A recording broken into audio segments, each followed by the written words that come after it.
so serious about protecting animals, they don't even eat meat. The all-vegan, all-female Rangers of Zimbabwe work to end poaching. It's a dangerous job, made even more critical by increased poaching during the pandemic. Drones delivering medical supplies across Kaduna State, making use of the latest technology. The state government plans to deploy COVID-19 vaccines and other medical supplies via drones by the end of this year.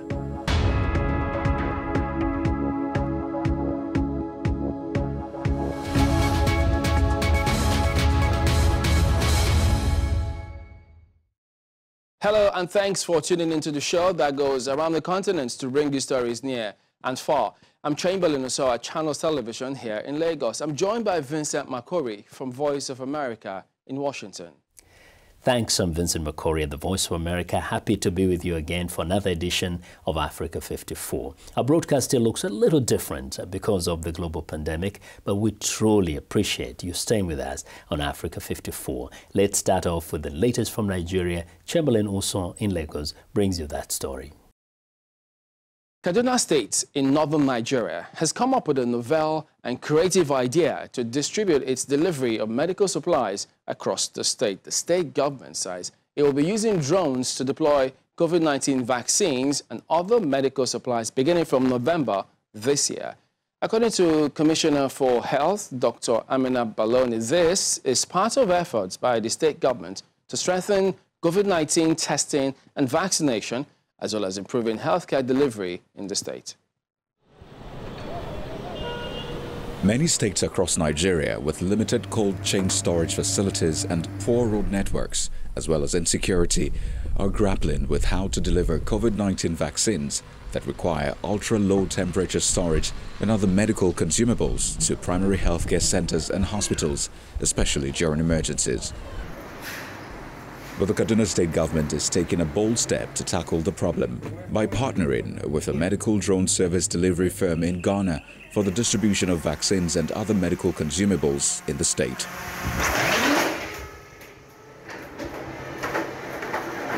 With operations scheduled to begin in November 2021 across the 23 local government areas of the state, ZIPLINE International and the Kaduna State Health Authorities have commenced the training of health officials in Nigeria and Ghana on the use of drone technology for quick delivery of vaccines and medical consumables in quick time. Some of the benefits that we are hoping that this would bring to the health system of Kaduna is, one, just-in-time emergency deliveries at the doorsteps of health facilities. So for very critical life-saving medications like anti-snake medications, anti-rabies, and other life-threatening conditions like where blood and other things may be needed to save somebody's life critically.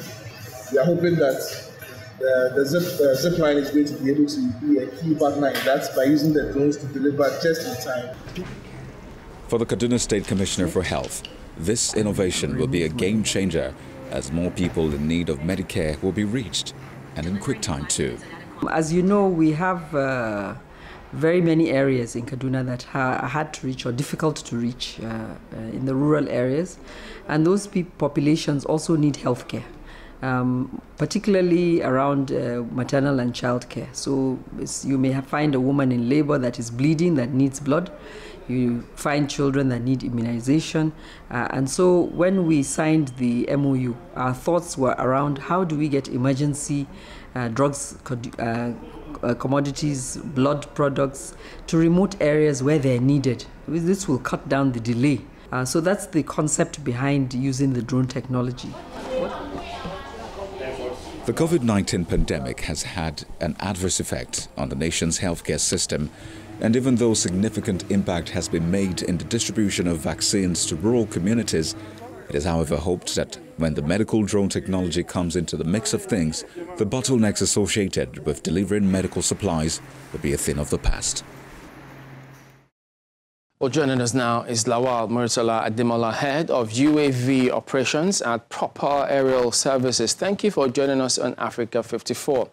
Let's begin with what advantages technology has to offer in improving healthcare services delivery in Nigeria. Good morning. Thank you for having me on the show.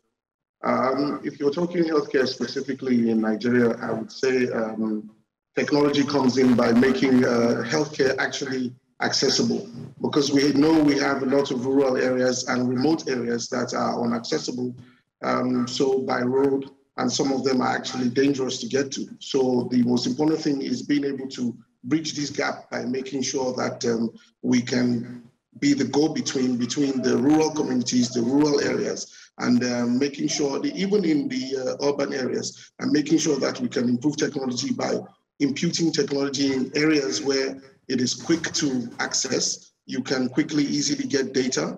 You can get big data. You are able to share data. You are able to send sensors and remote devices that can actually diagnose the patient and then send that information remotely to doctors or everywhere around the world. Well, given the challenges that exist in this climb, do you think that this UAV delivery of medical facilities and equipment in Kaduna State will achieve the ultimate intention? I mean, the program hasn't kickstarted. I'm not even totally aware of it. But if they have, I mean, it's a laudable achievement. And to me, if the roads are, I mean, as we all know, you know, there are certain issues with traveling across the road. So for me, the quickest way to actually get these vaccines and other medical supplies to rural communities would be using drones, popularly called UAVs. It is the quickest and the best way to go, because I believe personally, you are able to get to these remote communities, come out as many times as possible. Their machines, they never get tired. So in my opinion, I mean, a robust program would actually be able to improve healthcare in rural communities. All right, so be that as it may, but using this kind of technology, drones, for example, to transport vaccines, how safe will this be? Because there's a concern of not getting it contaminated. Usually, when you are transporting things like medical vaccines, blood, and other essential critical medical supplies, one of the first things that we make sure that we do is to usually have them in compartments that allow them to maintain a certain type of temperature or a certain type of, yes, because these things usually depend on temperature. Sometimes you need it to be extremely cold. Sometimes you need it to just be, you know, temperate. So what you do is you put them in these specialized containers, and then you are able to carry them to the delivery point and then drop them off. In my opinion, they've been, in my experience, they've been almost 100% safe.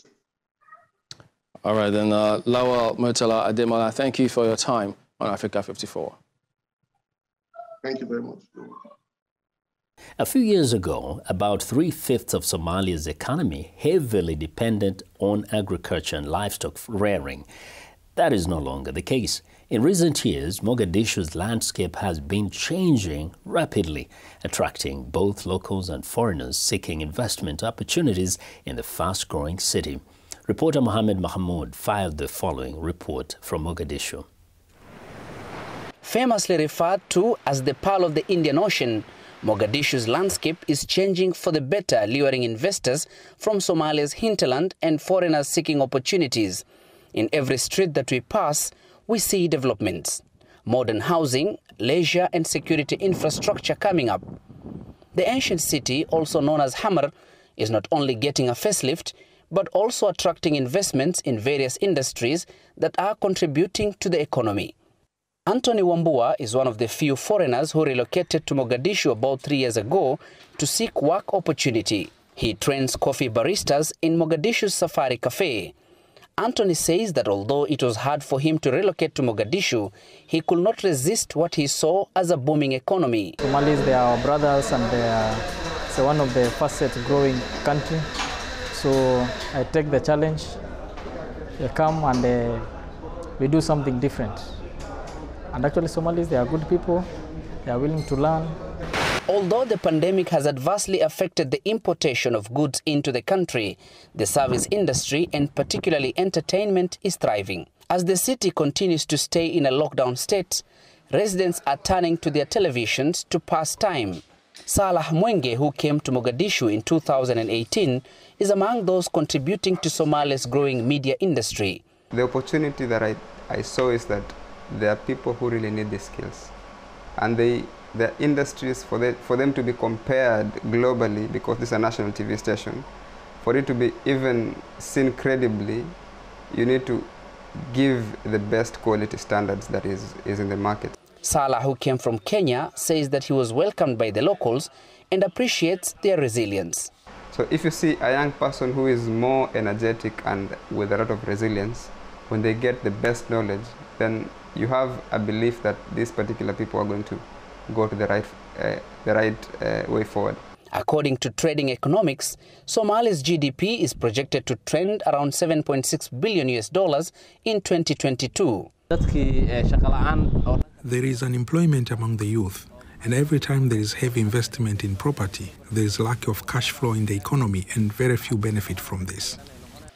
With low competition in the health sector, doctors from the Middle East are also relocating here to get part of the national pie. Khalid Norman is a Yemen dentist who started his clinic in Mogadishu years ago. People have this wrong mentality that Somalia is a place in war, no opportunities to work, and this is wrong. I also used to have the negative mentality, but the actual reality here is different. The economy contracted since the start of the pandemic in February of 2020 because the country's economy heavily relies on diaspora remittances. With the general elections approaching, Somali citizens are hoping for a better economy and a lasting political stability. Mohammed Mahmoud for VOA News, Mogadishu. A Kenyan-Swedish car manufacturer is converting traditional, noisy, carbon dioxide-emitting safari vehicles into relatively silent, 100% solar-powered transporters. EMBOO River Camp, a luxurious eco-lodge in the Masai Mara, is one of the beneficiaries of this innovation and have procured 3 electric safari vans which they use on game drives. In Kenya's Masai Mara National Reserve, a driver, Sylvester Mukenye, driving a Toyota 4x4 Land Cruiser of tour guide, glides silently past a herd of grazing elephants, then past a pride of lions lying in the grass. The animals are completely unperturbed by the proximity of the vehicle because it's diesel engine and has been replaced by an electric one that eliminates the rumbling noise and, just as importantly, reduces the emission of diesel fumes. If you drive here silently, you will of course get much closer to animals, especially the elephants that we are in now, because there's no vibrations on the ground and there's no the fume that will get a smell from like other cars. So with this, you can get all those things. They are not disturbed in any way. Here we have a vehicle that has been stripped. His vehicle was converted by Opibus, a Nairobi-based Kenya-Swedish company founded in 2017. It is, for now, the only company in Kenya that converts diesel and petrol-driven safari off-road vehicles into electric ones. What we envisioned by 2030 is to have all matatus on the road to be electric, as well as utility vehicles. And what we have at the moment also are motorbikes, which are designed, frame and everything here in-house. And we aim to have more boda riders using electric vehicles. Kamau says her company uses 35% locally made materials and aims eventually to use only local materials. At EMBOO River, we want to have a positive impact on nature and our community. We don't want to impose ourselves. Instead, we feel like we're part of nature. Like the rooms, the whole space, it blends in with the forest. It's located along the river, so it's very low touch. Also, when you're doing the game drives, it feels like you're just floating through the grasslands. We like to say that EMBOO River safari vehicles are running on sunshine because it's all solar powered.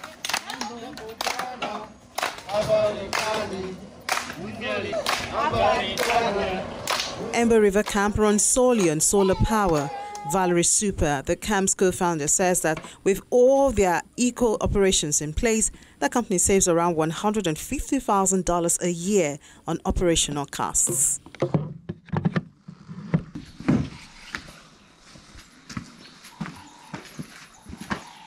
It's time now for a short break. As we do, we remind you to visit our website, channelstv.com, for news and programming around the clock. You can also find us at youtube.com/Channels channels web. Still to come, a master at his crafts, Obiora Onoye, has luxury in the bag after 40 years of making high-end leather bags. This artisan plans to keep on practicing his trade.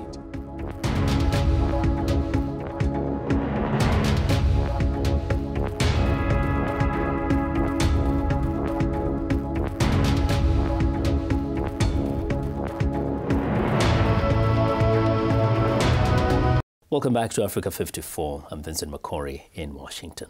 Now, the impact of the pandemic has increased wildlife poaching around Africa's national parks as people who lost their jobs hunt the animals for food. To help protect the animals, anti-poaching organizations have been formed, including a squad of vegan women rangers. Columbus Mavunga reports from Horongwe, Zimbabwe.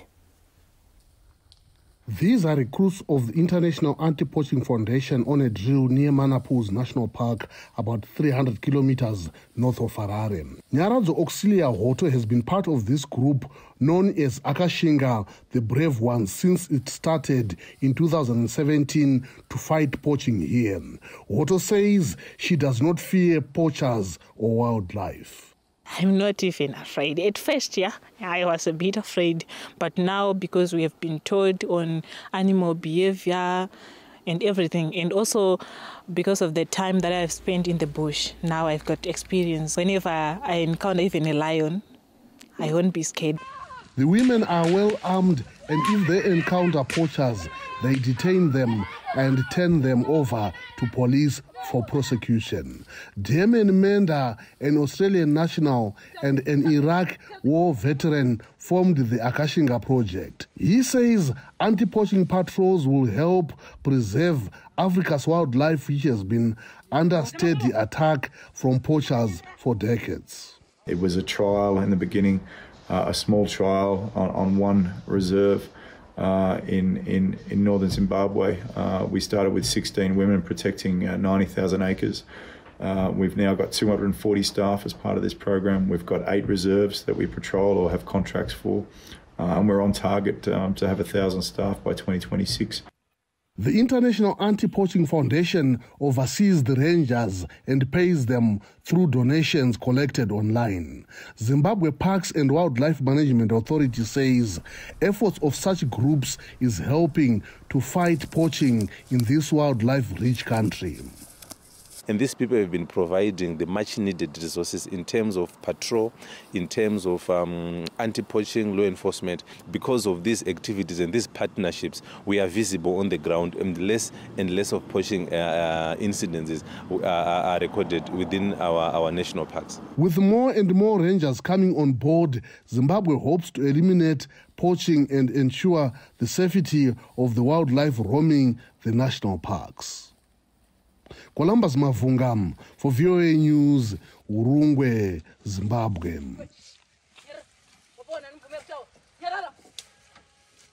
A spotlight now on a Nigerian senior citizen, Obiora Onoye, who is a master at his craft, making luxury leather bags for about 40 years. He's been crafting luxury leather goods for more than 4 decades, and the 65-year-old says he has no intention of giving up. Obiora might refer to himself as a senior citizen. He works hard to counter any stereotypes society may have about people that are his age and above. He's been a leather artisan since the late 70s and has no intention of retiring, especially because he built his business with his own hands and relied on word of mouth to promote it. I started crafting leather in 1978, and mainly to make what I used or what I needed: sandals, backpacks, sling bags, wallets. And then as I made them and used them, other people saw them and wanted me to make for them. And from one person to the other, I got a lot of referrals along the way.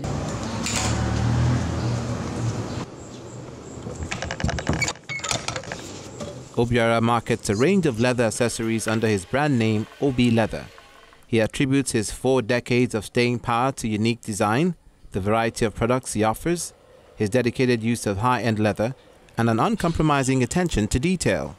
Some of his creations sell for about 1 million naira or $2,440 each.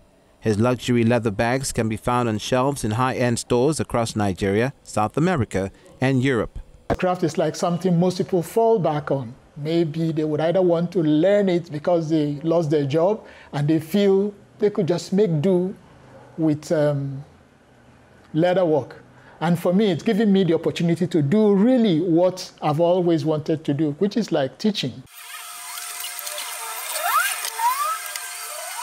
The Nigerian government inaugurated a governing board for the National Senior Citizens Center in June, following President Buhari's signing of the National Senior Citizens Act, which directs that the elderly shall be catered for through community-based system.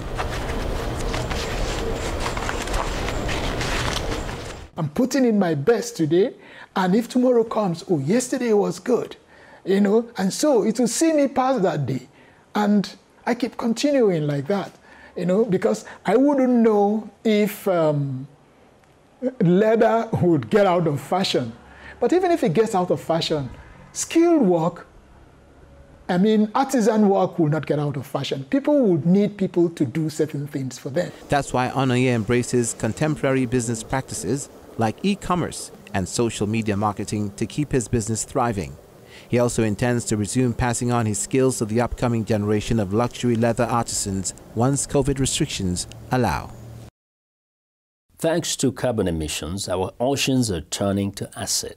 It's dissolving the shells of oysters and attacking global shorelines, damaging ecosystems that suck more carbon dioxide from ocean waters than all the world's vehicles spew into the air. VOA's Veronica Balderas Iglesias explores the evil twin of climate change and how to remedy it. Inside a mesh bag on Virginia's eastern shore is a gurgling answer to climate change. Scientists submerged oysters in a bed of seagrass, an experiment to see if underwater plants, which naturally absorb carbon dioxide, can protect them. You see, oceans are turning warmer and more acidic, thanks to humans burning fossil fuels. And this is hurting not just oysters, but the bountiful ecosystems around them. Acidification occurs because the carbon dioxide we're adding to the atmosphere dissolves partly in the ocean and forms a weak acid. Any shell-forming creature has a more difficult job forming its shell in an ocean that's more acidic. At stake is the destructive impact on marine life and the delicate food chains that sustain the world's fisheries. Take creatures called theropods. These tiny sea snails populate all the world's oceans and are a precious food for salmon and many important fish. But in acidic ocean waters, their shells dissolve. Scientists are studying ocean acidification, often called climate change's evil twin. At the Virginia Institute of Marine Science, Professor Emily Rivest runs experiments on oysters. When we have that combination of warming and acidification, we see the most dramatic negative effects on the larvae. The massive estuary suffers from coastal acidification caused in part by heavy rains and fertilizer runoff. Ince is skeptical of human-made climate change, but he concedes that something in the past 10 years has shifted. We have oysters grow in December. That's kind of not normal. They're not growing much, but as it gets warmer, I think, if anything, the calendar's shifted. Get used to it, scientists say. The real solution is to reduce emissions around the globe. An enormous problem for global leaders. But it's not stopping Todd Janeski from taking small steps. Janeski, with the Virginia Commonwealth University, is part of a multilateral effort to restore oyster habitat by recycling their own shells. Veronica Balderas Iglesias for VOA News, Gloucester Point, Virginia. Well, and that's our show for today. You can find all the continent's top news and world news online at voaafrica.com. Check it out. I'm Vincent McCory in Washington. Channels Television has our last word from Lagos. We look forward to bringing you another show next week. Remember, channelsdavid.com is your source for news and other programming. I'm Chamberlain Oso. Thank you for watching. Goodbye.